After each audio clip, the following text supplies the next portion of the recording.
Welcome to another episode of Four Guys Talking About AI. Today we got two guys talking about AI. It's me and my buddy Greg here. Hey Greg, how are you? As you're drinking your coffee there. As I'm drinking my next infusion of caffeine. Nice. Well, it's good to have you here. John and Neil are not available today, so Greg and I are picking up the torch, and we're gonna dig into some interesting topics today. On the agenda for today is Anthropic's $183 billion valuation. Anthropic, the company behind Claude, is now valued at a staggering $183 billion. What does that mean for the AI landscape? What does it mean to reshape the future for competitors like Perplexity, Mistral, even OpenAI? How does that play in? So we're going to unpack that a little bit. Our third topic for today is AI versus humans on real world work. Try saying that fast. Real world work. OpenAI just released a landmark study comparing Claude and ChatGPT to human professionals on real world tasks. Everything from finance, RWT, exactly. So everything from finance reports to healthcare deliverables. We'll show you what happened. It was pretty amazing results there. And then we'll dig into how people are really using ChatGPT. There's a massive new data set talking about how people are actually using ChatGPT from everyday problem solving tasks like writing help and creative brainstorming to decision making. And the results show how deeply AI is embodying itself into daily life. So we'll dig into that. And then our last story is the notes from the field, where Greg is going to tell us a little bit about his experience with Alexa Plus. So let's dig into the first topic here, Anthropic. Anthropic is now valued at $183 billion. This is Claude. So that now they got deep pockets. They're doing some really amazing things technologically. They're going deep into software development territory in several different areas. What does this mean for companies like Perplexity, who is one of the bigger ones on the map in terms of usage? What does their future look like? Do they get bought by Apple or somebody like that? Samsung, who knows? They just did a deal with Samsung and Apple. So we'll see what that means. Everybody else seems subsidized: Meta, Google, Grok, and then you got all this browser AI kind of stuff. Greg, what are your thoughts on this? Well, there's a ton of stuff in there, Andy. Yeah. I mean, I think, there's so much money. I mean, there's all this bubble talk. There's so much money flowing to these companies, but it does raise the question of what will happen to some of the smaller companies in the space, because, I think about Anthropic needs to carve out some. It's not competing with ChatGPT from a consumer standpoint, but it's got a lot of usage by developers and B2B use cases. And what will happen to some of these folks like Perplexity? As you mentioned, Meta is subsidized as its AI with its own ad revenue, and Google same thing, and OpenAI has a ton of money, and Microsoft is trying to develop its own LLMs, and they funnel money from other places to support AI. I think that there's going to be, a handful of winners from the foundation model standpoint. This isn't about the applications that use AI in a vertical context or build on top of the foundation models, but in terms of the LLMs, I think there's only room for, a handful of them, unless somebody competes on price, which is possible. And I don't see where Perplexity goes, because it's positioned itself as a consumer play. They recently released Comet, their AI browser, but Google has released Chrome they had put Gemini in Chrome a while ago, but they kind of buried it. Now they're sort of being more public about it. And I just don't see how these smaller companies that are building these so-called AI browsers are going to compete with Chrome unless you do something radically different. OpenAI maybe has a chance, but I just don't see Perplexity succeeding unless you've got a bunch of Google haters that adopt it for that reason. What if there's like a scenario? I was thinking about this earlier this week. Is that what if there's a scenario where you have these standalone players, whether OpenAI, Anthropic, as kind of leading the pack there, but then you have You know how Microsoft has Copilot, Samsung has their own personalized agent, uh, Apple has Siri. Something's got to happen with Siri. I know they just released a new announcement today. I briefly saw that an improvement to Siri using OpenAI. But it seems to me that Apple and Samsung in particular are going to need to do something. And you have other companies, maybe even other manufacturers, TV manufacturers, or other device manufacturers that are going to want to have their own personalized agent. Maybe one of those companies starts to fund Perplexity and starts to embed them, and maybe that becomes Samsung's play or Yeah, some hardware. something like that. Something like that. Yeah, I mean, in the world of, I live in the world of local SEO and listings management and local business marketing, and there are a lot of providers of some of these services, and they kind of play like a commodity, and it's very difficult to tell them apart. And their positioning is similar, and their features are similar, and the market only has room for a few of them. So the ones that are not as successful get bought up as a feature of some larger platform or something. And that's been true of a lot of SaaS. And I think the same has to be the case here, that Perplexity is not going to fail. It's just too well established, but it probably can't survive on its own because it doesn't have the scale to really make money off of advertising.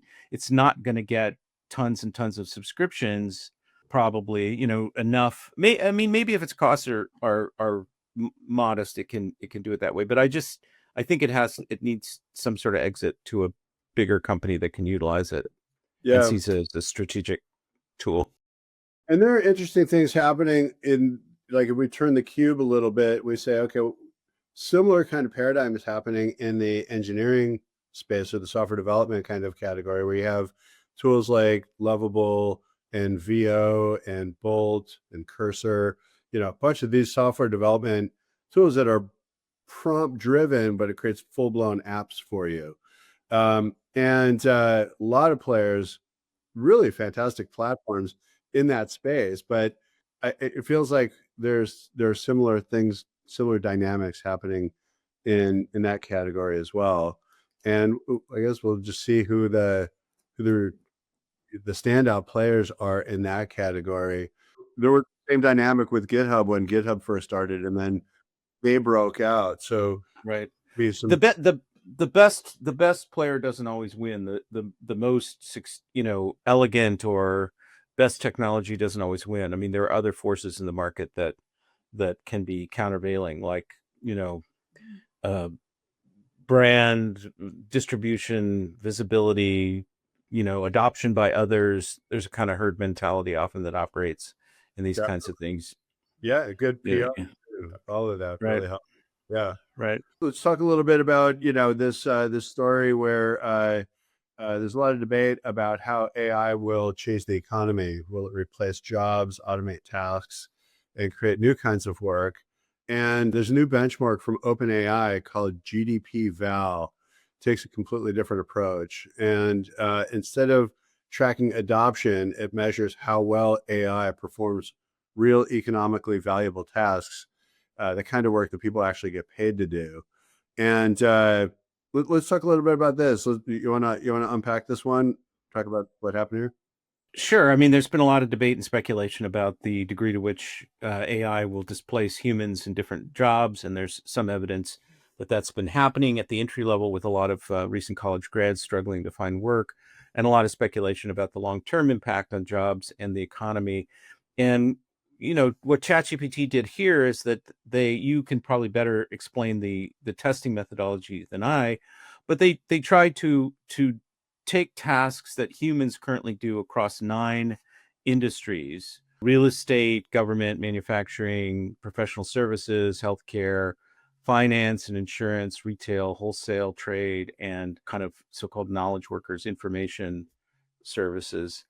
And then within those categories, there were a whole bunch of specific jobs whose tasks they sought to benchmark, ChatGPT against humans. And they said, well, ChatGPT, and they identify the different models, and others, Anthropic is in there, and others are performing at or above the level of human professionals and experts in those categories. And I did a quick search to try and ascertain how many jobs were associated with the 44 occupations in the 9 industries that they're talking about. And the kind of crude estimate is that it's somewhere north of 13 million, which does not mean that all these people will lose their jobs tomorrow and that, ChatGPT will take over. But it does indicate that, I mean, I think on one level, they're sort of doing an academic exercise. On another level, they're sort of signaling to these industries, hey, you can do some of these, you can reduce your costs and do some of these tasks with machines and, either not replace people who leave or not hire for open recs or whatever. So I think that's like a wink, wink. Here's another source of potential revenue for us, to be cynical about it. Yeah, I see that. I think, for the purposes of this study, what they did is that to make the evaluation realistic, OpenAI recruited industry professionals with an average of 14 years of experience from companies like Apple, JP Morgan, Boeing, Disney, and the CDC.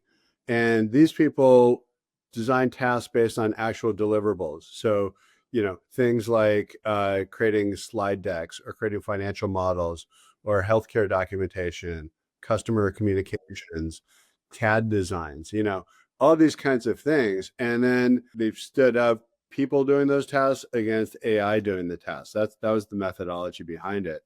And every task underwent a multi-stage quality review before they were evaluated. And automated model checks flagged errors for irrelevant tasks.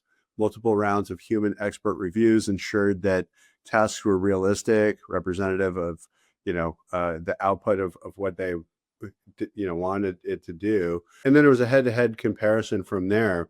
So the experts, the judges essentially were shown 2 unlabeled deliverables, one from a human, one from a model, and asked So Pepsi challenge. Exactly. And then they judged based on accuracy, structure, style, format, aesthetics, and relevance.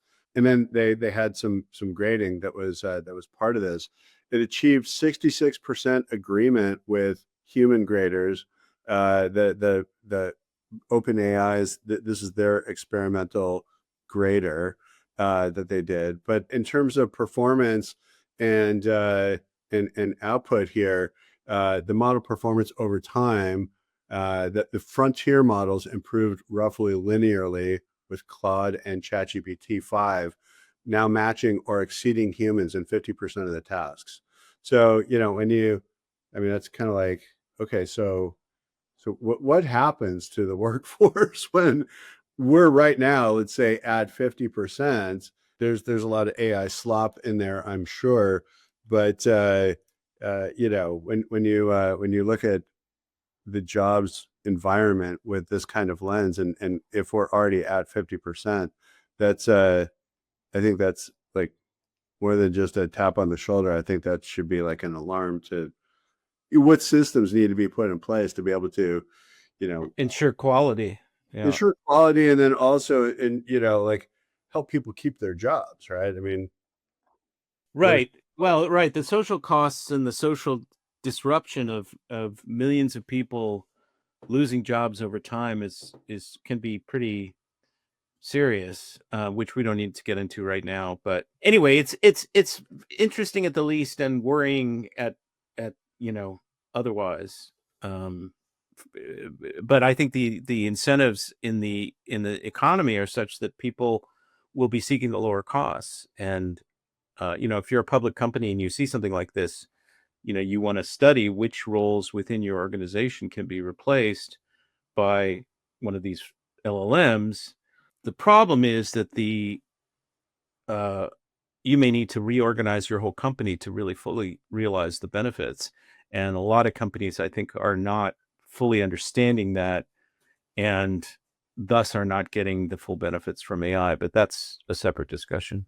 Yeah, I'll also say a couple of very, very practical things, right? I mean, like these things are we've been through, you and I have been through several cycles of, internet 1.0, and then user generated content, and then, you know, Right. uh, video and social and mobile and all these different phases where, early stage, these kinds of metrics show up in the market. But on a very practical level, it takes a while to adopt, Yes. you know, Yes, absolutely. right? So that is a very practical thing. And so, you know, and also I'll say that I'm a power user with a bunch of these tools. And I don't know, I wouldn't say that I'm getting 50% equal output from the platforms. I get it's a huge help for me. So it's an accelerator for me in the way that I use these tools. But if I were to run uh, go create a presentation deck for me. Um, and here's the output. It might create the content for it, but it's not, even if I use Gamma or other tools like that, pretty cool, which I do sometimes, and test these things out and see what is best.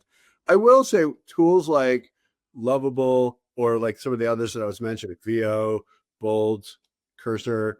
I mean, wow, that is truly mind-blowing stuff, and I see how that is, I would say, even earlier disruption in the software development space, where we now are very much in a period in this moment in time where the creator mind, somebody has an idea, you can literally just go to one of these tools and create something outstanding. And you don't need to be a developer to do these kinds of things. And that to me, I think, is sort of the canary in the coal mine. What happens with some of these other jobs and the disruption. But at a corporate level, I think there's still, I think that we're still so far away from how businesses are going to adopt this at. It'll take a long time. I mean, maybe small businesses will be able, because they're more nimble, to do some of these things more quickly, Yeah. but it'll take a long time for these corporate cultures to come around. Yeah. Let's talk about the another ChatGPT AI OpenAI item regarding a report that was put out. Now I can't even remember. I guess it was last week, about how people are using ChatGPT, what the actual use cases are. Yeah. And it was pretty interesting. There have been a lot of people doing third-party versions of this, or kind of trying to draw inferences based on existing data. But what did the report say? What were the main use cases for ChatGPT? Well, so a few just demographic things. So the gender gap is shrinking. So it's 52-48%. Kind of uh, gender distinction there. Adoption is growing fastest in low and middle income countries. Growth rates there are 4x over the highest income countries, which I find is fascinating, right? Like if you have a phone, you essentially have this genius in your pocket. Right. And I think that's very compelling, and I was really interested to see that some of these people in these countries are adopting this capability to give them superpowers to do things that can really impact their livelihoods and grow whatever business opportunities they may have if they use it for business purposes. But what people are actually using it for, roughly 75% of the conversations are about everyday tasks, right? Seeking guidance, getting information, or writing. Writing is the single most common task of all. And the usage breakdown can be grouped into three modes: asking, doing, and expressing. So asking is 49% of the people are using ChatGPT to pose questions, request advice, seek explanations for questions they have. 40% are doing. This is task-oriented kind of stuff: writing drafts, planning, coding, creating deliverables. And then 11% are expressing. This is for creative and personal use, reflection, exploration, even playing with the platform a bit. So those are kind of like how the usage is broken out. About 30% of the consumer usage is related to work. 70%, surprisingly, is related to non-work. Personal. right? So Personal usage. that's got to be really interesting. I would have thought it would have been flipped, in fact. Well, that was in the beginning, it was much more about work tasks than personal. And I think this reflects sort of the mainstreaming of ChatGPT in particular, with the degree to which it's now become a part of people's everyday lives. Yeah. Yeah. That's a really interesting point. I mean, it becomes a real assistant. I'm so interested to see what's going to happen with this device with Johnny Ive and OpenAI and what their device is going to be that they end up releasing. My first inclination is that it's going to be an inexpensive device so that a lot of people have it, but at the same time, it'll also be this surveillance device wrapped Well, around. right. I mean, Interesting. Johnny Ive, yeah, that's the concern, right? That it'll be something that captures everything that you do and say. But Johnny Ive obviously was a designer at Apple for many, many, many years. And so he knows exactly the go-to-market and sort of product segmentation approach that Apple has taken, where you have a sort of a mainstream of more affordable product, and then you have a step or two up for, like the iPhone Pro, the iPhone Plus, so that that they will go to market with something more affordable, and then maybe have over time, bigger and better versions of it or something. But we'll see. I think there's a lot of ambivalence about AI. The recent Pew survey reflected that. And people are using it, they like it, obviously they trust it in many instances, but there's also fear and concern. And so we'll have to see how people respond. First, we have to see what the device is. I mean, when smart glasses first came out with Google Glass, it was just a ugly, unattractive, goofy thing, and so nobody bought it because it made you look goofy. And now that Facebook and Ray-Bans have put out something that looks like normal glasses and they're relatively affordable, people are buying them. So, Yeah. aesthetics and fashion are important in these products to drive adoption. Yeah, those new Meta glasses, the Ray-Ban display glasses with the AR built into the in the The lens. screen, right? Yeah, that was just this announcement last week, and there were some glitches in the presentation and that, but I've found it interesting the interface of this, right? Like you just kind of rub your fingers together to Right. show the screen, and you wear this wristband that detects motion sensitivity, so that you have actually fine motor control to be able to control what's going on the screen. Very cool, new way to be able to interact with technology and do that. And speaking of interacting with technology and new devices, let's talk a little bit about your experience with Alexa Plus. What's that like? Right. So I just got a notification basically yesterday that said, welcome to the new Alexa Plus. And I've got a whole bunch of Alexa devices. I was an early adopter around my house, and I use them to control lights and stuff. But, as with Siri, Alexa has basically kind of is just something where I turn on and off lights. I'll ask about the weather. I'll ask for definitions, and I do math problems, but I don't do much else. And when these voice assistant devices, smart speakers, smart displays came out, there was a lot of anticipation and hype that they would be commerce platforms, and that they would be, broad utility devices that people could use for all kinds of things. And Amazon established this developer program where there were thousands of what they called skills, which were essentially voice apps that were integrated with Alexa, and you could use them to do certain things, but nobody did. Nobody adopted them. I mean, it's one of the biggest sort of failures in memory. And so now with Alexa Plus, which is, I think, powered, I don't know who's behind it. They're not using their own. I mean, it's some mix of their own technology and some third party. It might be Anthropic. I'm not sure. It has a more natural sounding voice. You can choose different voices. You can talk to it as long as it's activated. The blue light is going. You can just talk to it naturally without having to say Alexa or Hey or whatever the hot word is. And so that's better. Once it goes to back to sleep, though, you have to use the hot word to initiate it. And then they've got a bunch of things that they're talking, agentic things that it can do, like it can make a restaurant reservation with OpenTable or through OpenTable. Once you connect the accounts, you can order an Uber, you can soon Uber Eats, you can do travel planning through Folders and TripAdvisor.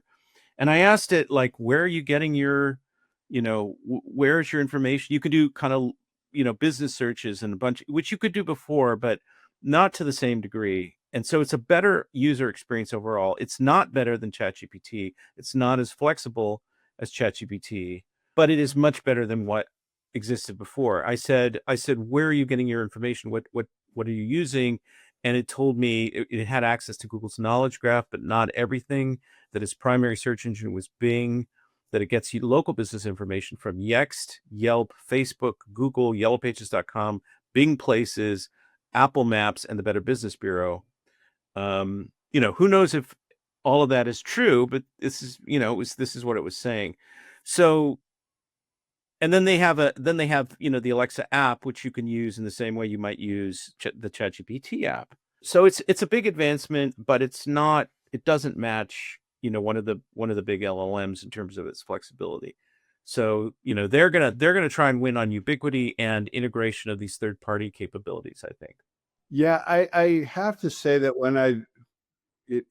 you have to have the device that's going to really be your primary input into this thing. If you're another app on the device, whoever the device manufacturer is going to have primary position in any of these situations. So even though they had their own app marketplace, like you said, still didn't take off. So people just weren't Well, using. that's because the user experience kind of didn't work. It just didn't work. And the absence of a screen is a liability in some cases. Yeah, Like if you're doing e-commerce, you want to verify things, you want to see the product, unless you're doing a reorder. I mean, prior to this week, I would get these, Alexa would come on and I'd ask for the weather or something. And then at the end of it, it would say, by the way, I have a reorder, suggestion for you. Do you want to hear it? And yeah, so it's trying to, it focused on getting you to reorder things you'd already ordered that you were already familiar with. And that can work. I don't know how many people use that. I just looked up how many Alexa devices there are, and it's apparently something like 600 million. So they definitely have the distribution, yeah, you yeah. know, Amazing. All right. Well, cool. and you Well, get, and yeah, and it'll be interesting to see how, do you pay extra for it or no? It's just well, I think what they said, I'm not paying extra for it. What they said is that if you're a Prime member, they're making it available. This is maybe a retention thing to some degree. I haven't gotten it, but I have a bunch of those devices here. So Right. I mean, they may ultimately try and charge for it after enough people are using it, right? That's the typical ploy, is that you get a bunch of users and then you introduce the fees. Because originally they were going to charge something per month, like $5 a month or something, but yeah, they decided against that because I don't think I think in a crowded market, people wouldn't pay for it. It's like it's very analogous to the streaming subscriptions. I have like 8 or 7 or 8 streaming subscriptions, and I'm like, I want to get rid of some of these because I only want to pay for like 4 of them. yeah. All right. Well, cool. So, great session today. Thank you. Those are our stories today. Please, please tell your friends and like and subscribe. Actually, if you would, please leave us comments. We'd love to hear from you. Love to engage, and if you have any ideas or topics that you'd like us to cover, please mention that. We'd love to build community here, and thank you so much for listening. We'll see you next episode. Thank you. Bye bye. Bye, everybody.